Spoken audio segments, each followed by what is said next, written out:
There we go. So, hello everyone, and welcome to this episode of Thrive Talk. I am Gary Schreiner, Chief Thrivologist at ThriveBeat, and today our guest is Petra Monaco, the awesome and amazing Petra Monaco. That's an introduction.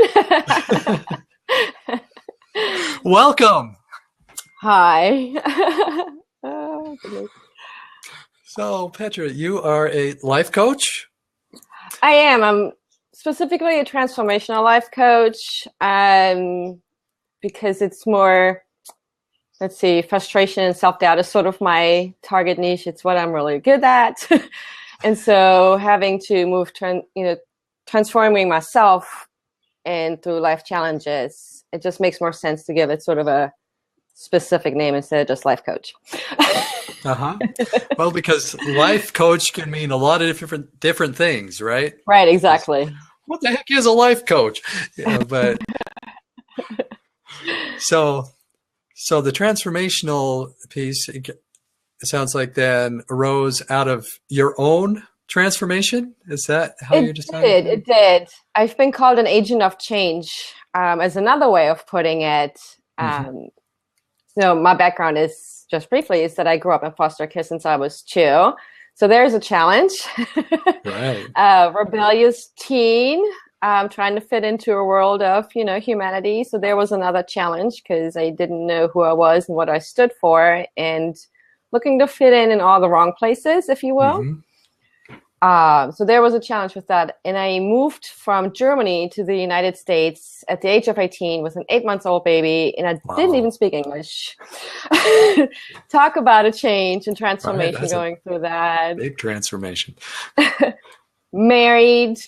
I won't call it a failure, more like an experience, but, again, transformation and being married, and transformation of how to come out of divorce, single parenting, special needs parenting, adding it to my list of always having to reinvent myself and finding just how I overcome each challenge as it presented.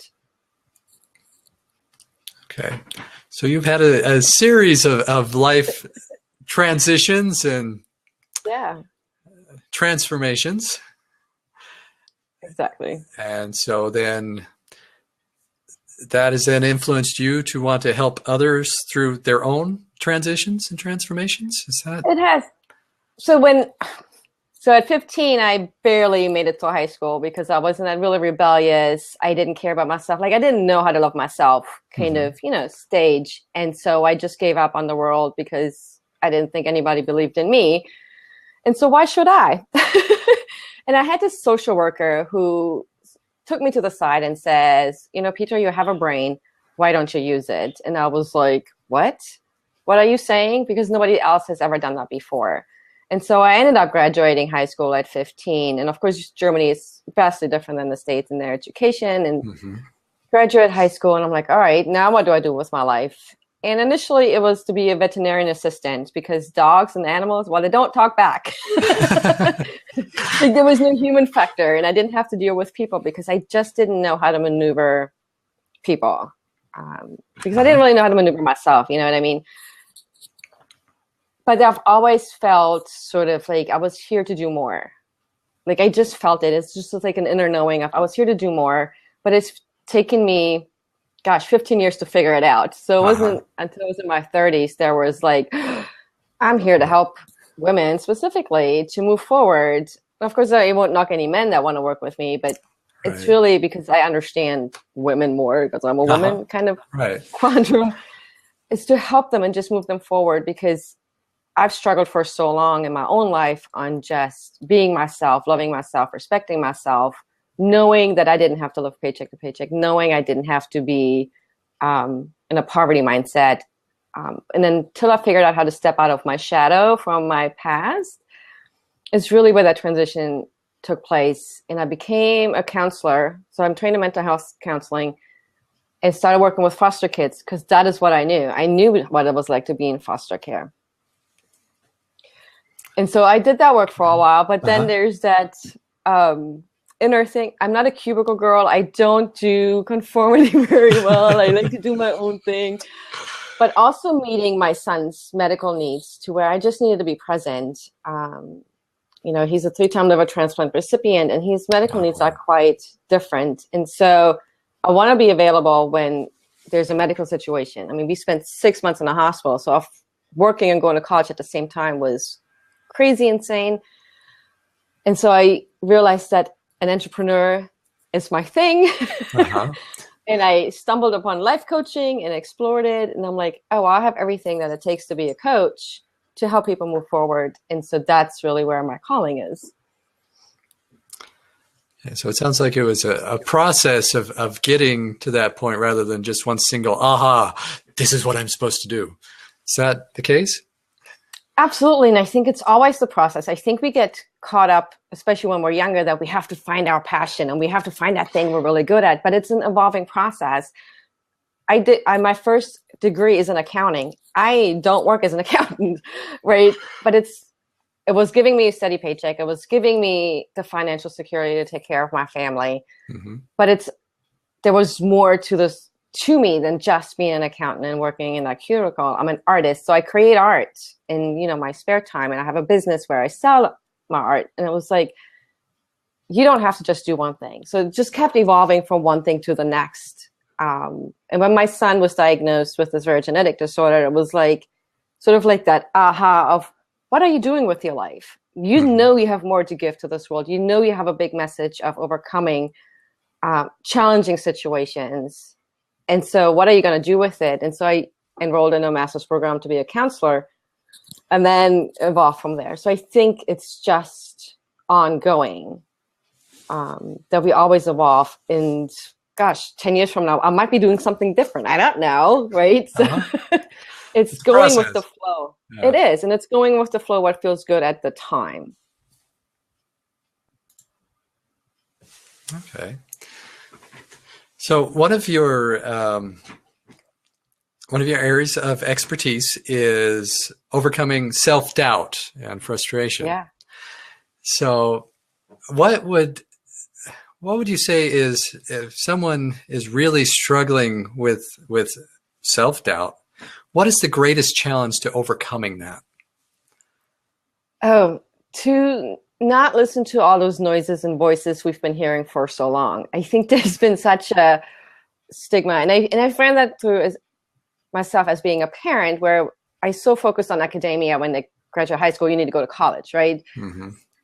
But then you're feeling like, but I don't want to do that. And I'm experiencing that with one of my kids who's like, yeah, I don't really want to go to college. I want to be a musician. I'm like, okay. But I'm here to support him with that and give him the confidence to do that and maybe show him the steps on how to be a really good musician. Mm-hmm. And so overcoming that self-doubt is to really shut down all these other noises that we've heard, or the voices and all the messages we've received in childhood, is to, you need to do this, this, and this, and this in order to be successful, rather than just stepping into your own and just be who you are in the process. And that's been a really challenge for me. I've been a people pleaser my entire life, because conflict is hard and it was difficult and I hate it. I'm a Libra, so we don't do conflict very well in the first place. It's here to just accommodate or avoid it and just... Exactly. But that also meant I was denying myself on who I was and denying myself my dreams and my passions because I was conforming to everybody else. Mm-hmm. And in order to do that, I had to really look at what my foster parents had told me and really look at not even what people told me, what I observed growing up. And I mean, I graduated high school at 15 and it was like, oh, I have a brain. I have what it takes. And to just take all the successes I've had and acknowledge them and validate them was to really help me sort of remove self-doubt. Self-doubt still comes up even now. Mm-hmm. I think it's another one of those things that happens all the time. Self-doubt doesn't go away. There's a launch, there's a book, there's something, and you're like, oh, am I good enough? Oh my gosh, will anybody want to hear what I have to say? Every time I sign up for an interview, is anybody going to want to listen to what I have to say? So it's ongoing that the self-doubt is there, but if you don't put yourself out, how will you know? And so for me, it's always been pushing towards or through that comfort zone of, I'm just going to show up anyway and do it anyway. And then afterwards reflect on, oh, that was pretty well, or that didn't go so well. We're going to change it up. We'll learn from it. Move on. Okay. Yeah, life is a learning experience. Yeah. Okay. So let's say a client came to you, said, you know what, I'm just constantly paralyzed by self-doubt. I can't do anything. I just don't know where to go, what to do, and I just don't believe in myself. Where would you start with that? I would really look at the things that they've already done, the things that they've already achieved. And it couldn't be as small as graduating high school or just making it through the adolescence. I mean, adolescence are some incredibly hard years. We all know that. Peer pressure and all this other stuff that happens. And to just really look at everything that you already achieved. You survived childhood, you survived the adolescent years, you're here right now. And then just really kind of take it from there. What messages have they received from their parents? Some parents are positive, some parents not so much. It happens. It's part of life. But what have you seen that may have shown you that you're not as good as you think you are? But how can we turn that around? My foster parents told me I wouldn't be successful, and they've pretty much degraded me for some time when I was with them. And so I've always said I'm a foster kid reject. And who wants to work with a reject? I don't know anybody. But I changed it that I'm a foster kid success because I survived foster care, and I'm not part of the stigma of, living in that cycle. Mm-hmm. So a shift came when you changed how you labeled yourself. Yeah, and that's really where the belief is. It's like when you rewrite your story and start shifting your thinking, and really look at it, like, is that really true? Does that make any sense? Graduate high school, you get a job. Well, that's an accomplishment. I mean, you make it to that interview and then landing a job, that's an achievement, and you can look at that and learn from it and move yourself forward. So I use those kind of tools and techniques to kind of brainstorm what you've already done and then how we can change current beliefs that you have around. And I'm a huge fan of affirmations and positive thinking and taking that I'm not good enough and make it a new statement. And then, gosh, write it down 50 times if you have to. When we were in school, we had to repeatedly 100 times, we don't want to do this again. That still works today if you use, the right words. Okay. So for way too many years, I was a professional mediator, and we would refer to what's called reframing, simply shifting perspective by the words we use. Yeah. And so, in essence, we shift how we look at ourselves by the words we use to describe and define ourselves. Is that? Yeah, absolutely. And my specialty is cognitive behavioral technique, CBT for short. And it's, our thinking drives our behavior drives our thinking. Sort of kind of like that reflection on that. So if you want to change, look at what you want to change. And if thinking is that thing, then act the way you want to think. If you want to have a positive mindset, then you need to act that way. You can't, example, I lived in poverty. Oh my God, I can't pay my rent. To, oh, I'm investing into my house, so I have a place to stay. And it's really shifting the words, shifting just the way you look at the world. And that's really helped me move forward, is to change the words that I use consistently. Mm-hmm. So is there, say, a specific exercise or technique you would use with a client to walk them through that process? Or is it kind of fluid depending on the individual client? It's really individualized. There's a no size fits all. Darn it. Some people like meditation, some people don't. And so I'm not a huge fan of meditation, but for some people it really, really works. And so you have to find what works for you. I'm a huge fan of journaling. I journal pretty regularly every morning to sort of dump my brain, as I call it, but also challenge my mindset. What's going on in my head that's allowing me to think that I can't do something, and then really challenge that thought by validating all the things I've already done, the fact that I'm already here, I'm parenting, I have businesses that are, growing. And so journaling has really helped me. So I generally recommend journaling as a good practice. Some people really like it and they get into it. some people, that's not their thing. And then so we'll work through, well, what about this? What about this? So some brainstorming happens to find what will work for them, because there is really no size fits all. Every person is so very different that you can't just prescribe the same medicine for everybody. Right? Man. I know. Right? It was only that easy. Take this Here, pill. take Yeah.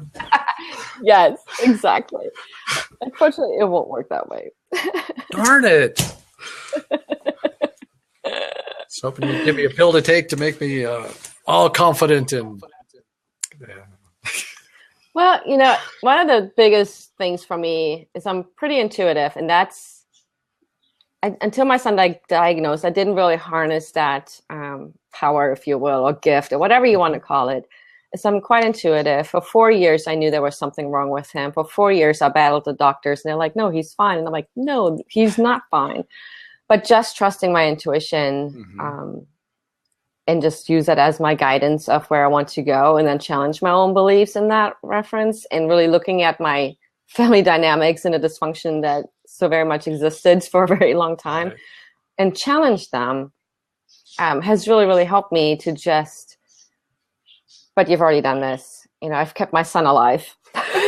That's kind of a big of achievement because I touched into that intuition, and I believed in him, and I believed in myself. And so, yeah, just kind of, we have those seeds. And one of the references, I think, especially when it comes to confidence and self-doubt, when we came into this world, we didn't know how to walk, right? Like we didn't. But when the time was right for us to get up and walk, we did it without thinking about it. Did we fall down? Yep. Yeah. Once or twice? Yep. But we got up every single time. And because we naturally come into this world confident. And we forget how to be confident because of experiences and life situations. And so if we remember that we were kids one day and we were able to get up and walk without doubting ourselves, I think we can remember that we can be confident and just move beyond that self-doubt.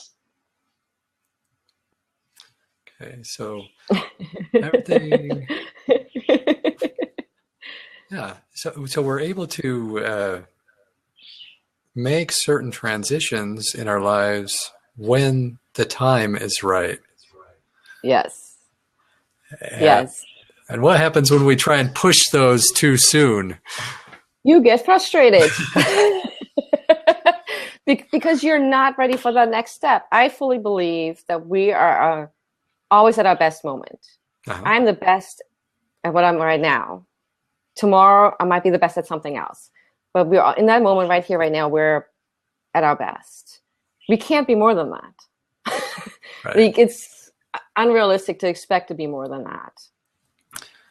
And yet so often we have these external societal pressures, the media and everything telling us this is the way you're supposed to be.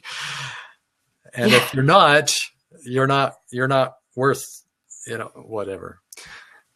Yeah, and I think we see that, but I also think we're seeing a change in transition. I mean, I remember going just 5-10 years ago where a person who has tattoos wasn't going to get hired for that professional job, right? We know this. I've already had tattoos when I worked as a therapist, and they hired me anyway because I had tattoos. But I was respectful in the way I dressed and worked with the population. Now that I'm a business owner, I think we're setting, as entrepreneurs, setting the precedence that we can just be who we are. And if I show up tattooed and covered, but I'm still successful, I'm changing society and I'm changing the norm, or at least I'm part of that new influence. And it takes some of us to do that while other people are still stuck in the, oh no, we can't hire you, have a piercing. And like, really, is that important? If I can do my job well, then my piercings tattoo don't mean a thing.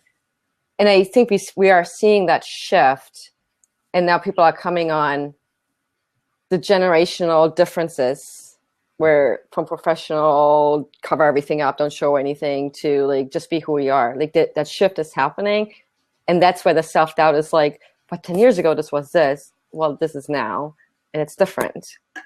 It's different. And some people don't like different. That's uncomfortable. Right. It is. It's change, and I don't like change. And Yeah, but growth happens outside of the comfort zone. It's the only time it does, right? Yeah, if you never take a risk or try, how will you know that you could? And I've had somebody tell me about 15 years ago that I can't have the cake and eat it too. And I was like, yes, I can.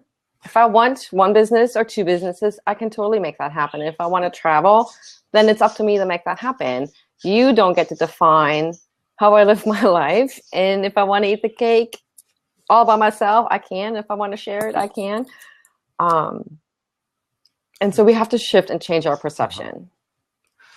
So there's a power in realizing that you can define yourself and not have to rely on other people to do it for you. Well, yeah, how else are you going to be you? If you're always listening to other people of how you should be, when are you going to just be you? Mm-hmm. You know, as a recovering people pleaser or codependent, waking up from a codependent coma, as I like to say, if I was never speaking up and using my voice, how will people know what I need or what I have to offer? And so by acknowledging that and stepping out of that and saying, this is what I need right now, or this is what I want. Yeah, it doesn't always feel comfortable. And I'm super introverted and stepping out of that comfort zone can be hard for me, but I know I have to do it if I want to go where I want to go with my life. Growth and change never happen without that conflict, that tension, No. that discomfort, right? So It doesn't. And if you don't want to change, you might as well just dig a grave and die. I know it sounds harsh, but if you but life is change, right? It is, and it's always changing, and it's up to you on how to decide to handle it. I mean, years ago, I was very frustrated about my life. Like, I wanted more. I couldn't see how to make it happen, and we always get stuck on that how, right?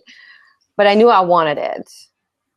But I had to allow the process to evolve and to challenge my mindset and to think about, okay, what in me needs to change in order to make that happen? Mm-hmm. So what made that difference? What was the spark, the stimulus for you to say, okay, I need to look at this and make a change? So during my college time, as I was earning my master's, my son was incredibly ill. And I literally studied in the hospital room next to him as he was on the breathing tube, just to give it an idea. Wow. Because I believed that he would come out of that. Like, there was a single doubt in my mind that he would not survive, despite the grim news that we've gotten periodically. And I was like, yeah, that's not going to happen. And I just managed by showing up and doing the schoolwork. And because I'm a counseling major and it relates to psychology, I had to look at my family dynamics. How has my past influenced my thinking today? What's still present from my past and today? And I played the victim for a really long time, really, really well. Because of my parents and because I'm a foster kid, I can't. Okay. And then I was like, but you're a single yourself. parent. Yeah. You're in a hospital room with your son who's fighting for his life. It's time to start rewriting that story. And so I just kept working on my mindset. And again, journaling has been a huge part, positive affirmations. I tend to dance around my house singing them or just kind of being goofing off. Just letting go. Yeah. And so it just being aware that I was still stuck in that victim mindset of, oh, because I'm a foster kid, oh, because my parents didn't love me, I couldn't love myself, or why would anybody else love me? My parents didn't love me. And to really, it's all about me. I needed to love myself in order to make that change happen. And so I had to figure out, how can I love myself even though my parents didn't raise me? You realized you were actually getting yourself stuck rather than all these external things that you can easily blame it on, right? Oh, absolutely. And I think we tend to do that. And once I was able to meet my parents with compassion, they did the best they could at the time, every single time, and forgive them for that. That is when I was like, oh, I don't have to live in that shadow anymore, and I can just be me and love myself and just be quirky, funny, introverted Uh-huh. self. And my parenting has really helped with that. Having a special need kids has really changed my outlook on things. I mean, my firstborn, I was all about the academia, high school and college, high school and college. He didn't go to college. And that's okay, because I realized that we have to figure out our own path. And so by changing that part and not focusing so much on the college piece for my kids, I was like, well, we all have to figure it out for ourselves. And so I'm watching my kids do that, and it's not easy as a parent to see them struggle, but I know they have to struggle in order to figure it out. Right. But I'm still here to help them if they want to communicate about it or have a conversation about what they could do. Okay.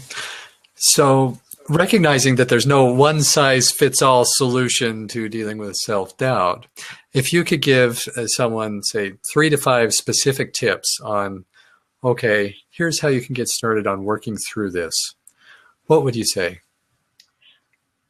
First, I would say, where are you now? And take reflection on that. If you want to write about it, and I'm a huge fan of writing, as I said, write about it. Where are you right now? Write down those negative thoughts. Write down what you think is holding you back. Everything. Just write it all down and get it out there. And then take those thoughts and challenge them. If you say, I'm not enough, write down, why am I not enough? Because then you really get an insight of where that might be coming from. And then look at your past. Even if you come from a really great childhood, there's still something from peer pressure and all the adolescent years that has us thinking that we can't do something. Mm-hmm. So really look at each experience you had growing up, be it with what memories do you have of playing with other kids? What did that feel like? What did you think? Just try to remember all of that and realize that probably that's where your messaging comes from versus from that right now. Is it comes from your childhood, and to really take stock and know that that's not true. Journaling is really huge for me, but we get most of our message out of childhood. So looking at those experiences, feeling them, bring them back as much as you can with your eyes closed or whatever, or through meditation, and find where those messages come from, and then be like, oh, it's just an experience. I feel experience enhance us. They don't define us, right? They teach us something new. And if we take them as lessons versus as obstacles or frustrations, then we've just broadened our capability of growth. Okay, so it's like we bring with us from childhood these unwritten rules that tell us how we should or shouldn't behave or believe.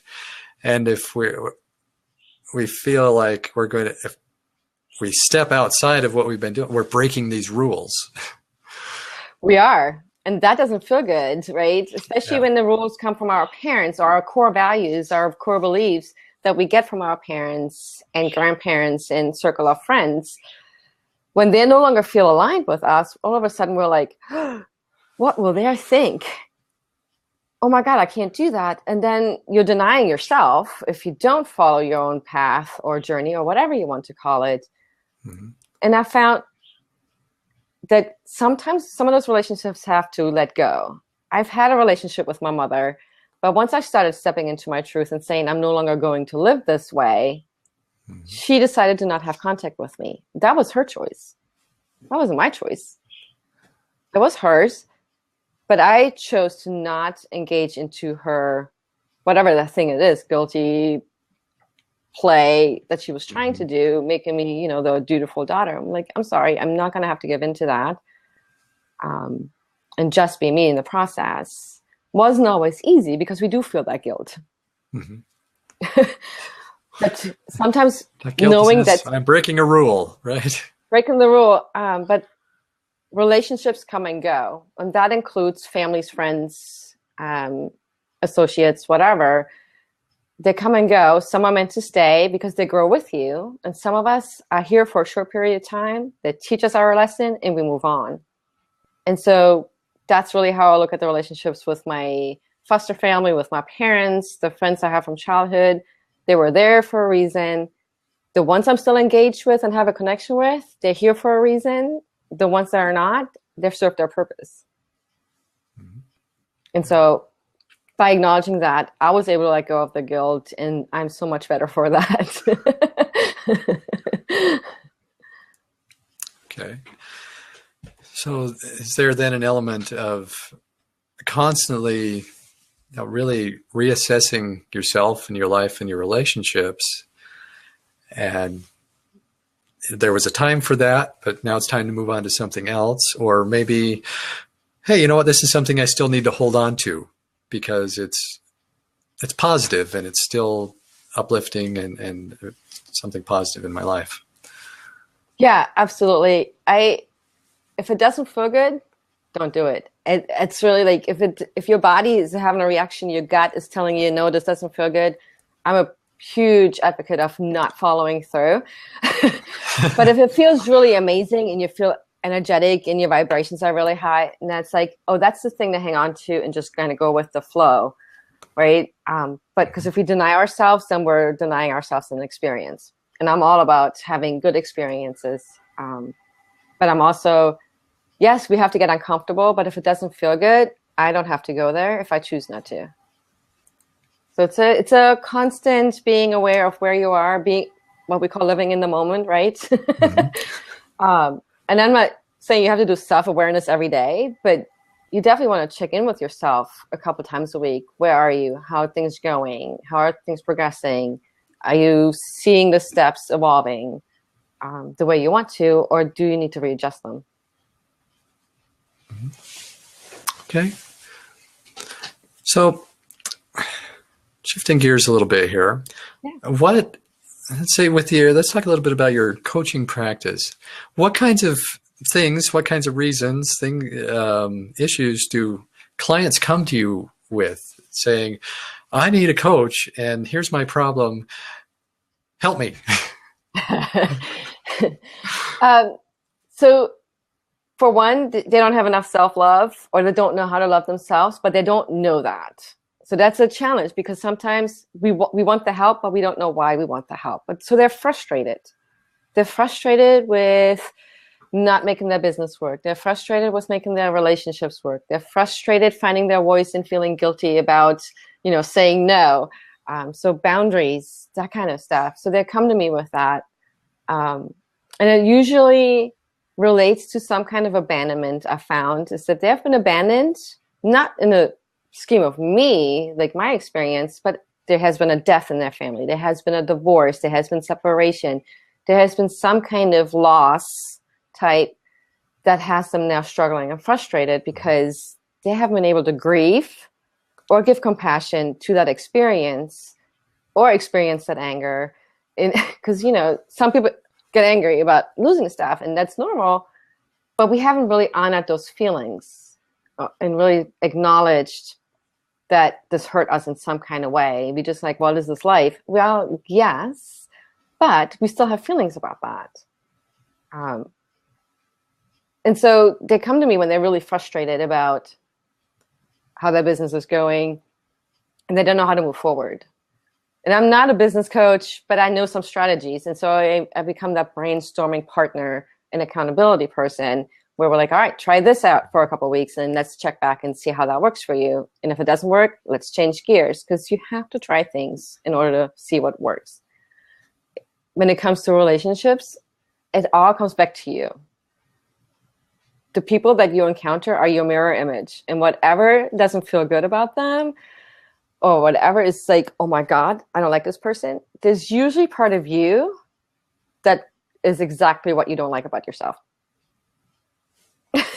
That's an interesting concept. It was been huge for me. I have, friends that are struggling with money, and I struggle with money. And so I was like, oh, they're mirroring my struggles. Okay. And so when we check into that, oh, this doesn't feel good. Well, why doesn't this feel good? How does that show up in my own life? kind of thing. And so we work through that. And just self-care. As a single parent and a codependent person, I never took care of myself because I catered to everybody else, right? I never took time for myself, never did my hair, never did massages or anything like that because I needed to be everything to everybody in order to feel happy. And so in order not to feel guilty, I had to figure out how to maneuver that. And when I acknowledged, said, well, I need my own space for me to just kind of recharge. And I need to set those boundaries to not feel guilty. That can be hard to work through. But when you have that partner, like a coach, it makes it much easier to process all the reasons of, hey, why are you a codependent or a pleasing person and can't do self-care? And how you can still be a mom or a wife in a relationship and still get your needs met. Because if our needs are met, we can't be great at anything. Because we neglect ourselves in the process. And my experience in the last year has been for me I come first. Everybody else comes second, which has been a huge change for me as a recovering codependent. Is that I put myself first. Then comes everybody else. If my needs are met, if I had enough sleep, if I've been nourished, if I went for my exercise, and I've done all those things for myself, then I can be present for everybody else. You can't really give to others. No, you got to fill your own well, right? Yeah. If you don't have anything to give, right? Yeah. Yeah. And so those are the kinds of things that I work on with my clients. And there might be, and I haven't had that experience yet, there might be multi-passionates. I'm a multi-passionate. And so they don't know how to make all those pieces fit. Like I run 3 businesses and I struggled. How do I make this all work? Well, I figured out my own way. And I've had a client who had multiple ideas and they're like, I don't know how to make this work. And so we brainstormed and talked about how they could have it all, what might need to let go of, what can they adjust in their schedule to make it all happen. So that's certainly also part of because it's all about transition and transformation and being who we are. And I don't believe in denying ourselves anything, because then we're not feeding our well, if you will. And, there might be a transition of divorce or separation, and you just need that person to talk to about getting the support in the transition. Now, I'm not a therapist and I don't work as a therapist, and I'm very clear about that. And if I see the need for therapy, I will refer them and saying, hey, you need to get some other help. I can't help you, but when you've done with that, we can continue working together.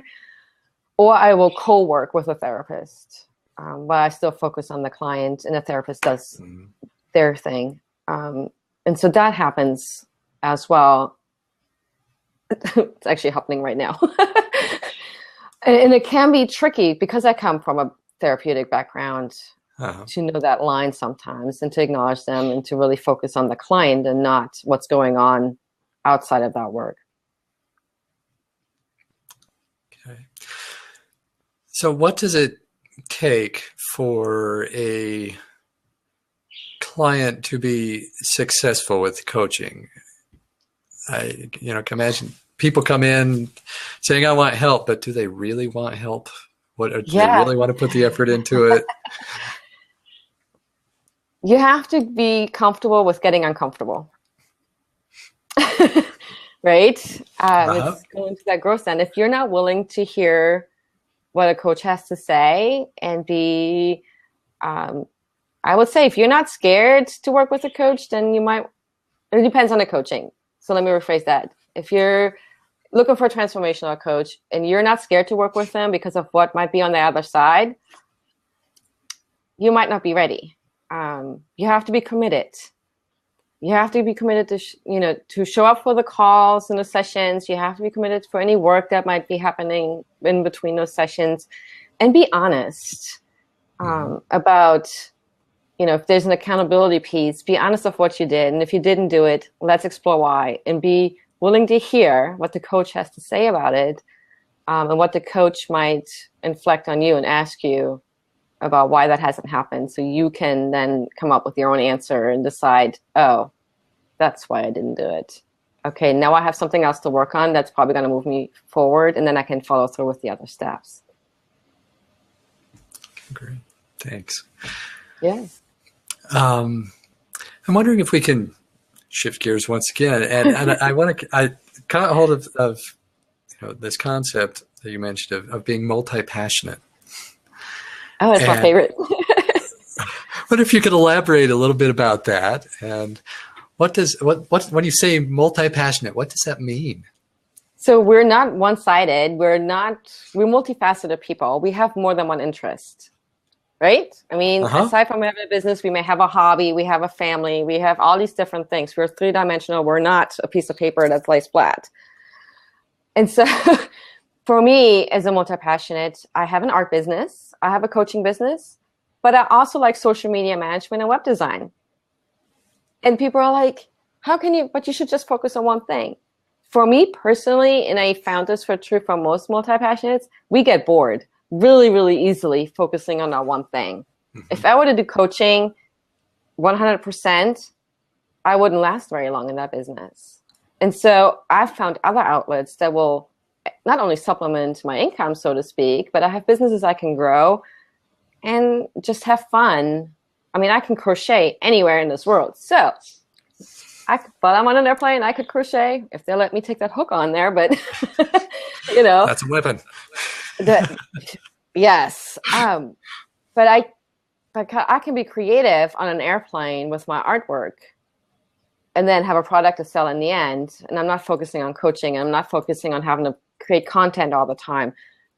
And because my social media business is a small business organization, it focuses on the small business owner, I get to do my geeky techie side, which is, for an artist, what? You also a techie geeky side? Yeah, I have that. Multi-passionate people have more than one interest, and they just figure out how to make that work. And sometimes we struggle on how to make it work because we are told to focus on one thing. Mm-hmm. Get good at that one thing. Just do that one thing. But people tend to burn out if they do just one thing. Whether you're multi-passionate, I think that's true for everybody. If you just do that one thing, you're going to get tired. And then you're not going to want to do it anymore. So, and to really just acknowledge that, I think has helped me that I do have all those diverse aspects of myself. And I'm making it work. Okay. So for a multi-passionate to feel the pressure to be forced into choosing, okay, you got to focus on one thing, get really good at it. And because there's coaches out there, business coaches, they're saying you got to do this, you got to dig deep in one area, you can't be doing all these different things. But that doesn't necessarily ring true then. Well, not for everybody. I think it's true for some people where they can focus on that one thing and just do that one thing. And that's great for them. But there's also other people out there who can't. And it's just who we are. And we have to figure out how to make that work.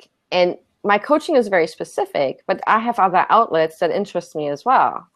And so I focus, I coach 3 days a week. And then for the rest of the week, I have other businesses I can focus on to give that break and revolving, not door, but I don't get stagnant. I don't get bored. I have always something going on, and it's different. Yeah. So whether those are businesses or hobbies or whatever, it's important to have those different outlets and different ways of expression and experience. Yes. And I think even the person that may focus just on one thing in a business, they're still multi-passionate. And I hope they take days off to focus on whatever other passions they have. Be it hiking. You said hobbies. I think as entrepreneurs, we get stuck. We have to work 24/7. No, stop it. I agree. Shut that computer off. Get off Facebook or whatever your platform is, and take a day off and go outside or do whatever. Go dancing, whatever it is that you like to do when you're not working. Go do that thing so that you can recharge your own battery. And you don't have, as a multi-passionate, you don't have to run multiple businesses. Have your business, but then have a hobby and another hobby to do those so that you're not burning out and then wonder why you have to get a job. right? So essentially finding a rhythm for your life where you're able to incorporate all these things that are part of who you are and that you love and bring vibrance to your life. Yeah, absolutely. And I think I have to find balance in my life. I think balance is such a tricky word. And I'm a Libra, balance is like my life. I think you need to balance your life. Well, the ocean doesn't stay stagnant and balanced. It has these ups and downs and these waves and tides and all that stuff. And that's life. It's just, it's a evolving, kind of a roller coaster ocean kind of thing. And that's life in general.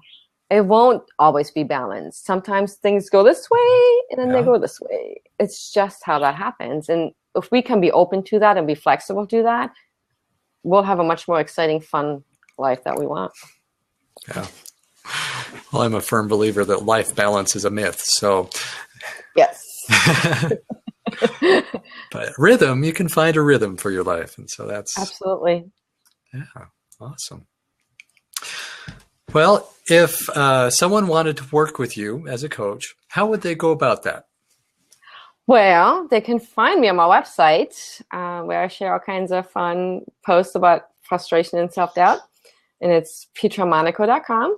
I do offer 30-minute free sessions to see, bring your problem. Let's figure it out and see if we're a good fit kind of situation. I have a Facebook page.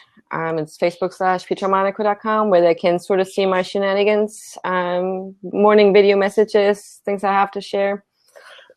Excuse me. And so, on my Facebook page, I really share my personality. I share videos, and so they can get to know me about what I talk about and what I do. And also my family, I share them periodically with them. But to really, my website is probably my main hub where I write quite frequently about things that inspire me to write about. It can change, because I think life, again, it's not a balanced thing, and there's always things to write about, things that come up exciting and frustrating. So awesome. So anyone watching or watching the replay, go check out Petra's Facebook and website and all the other great stuff, and we'll have links to those on ThriveBeat when we post the replay on there. So we'll point people to those as well. So yeah, awesome. And I can't believe that it's almost been an hour that we've been talking. It's been just great talking with you and learning from your experience and insights. It's been awesome. Thanks. I'm learning to love to speak. So one of the challenges for introverts is stepping out. And so I've been, for the last couple of months, pushing my own comfort zone and stepping out. Practice what you preach. Huh? Exactly. And doing those interviews and sharing them with people where I'm like, yeah, I'm an introvert, but yeah, I'm still showing up, even though that may not be comfortable. But I have a message to share. So, dream, believe, take action is my thing. So yeah, I gotta get out there. Awesome.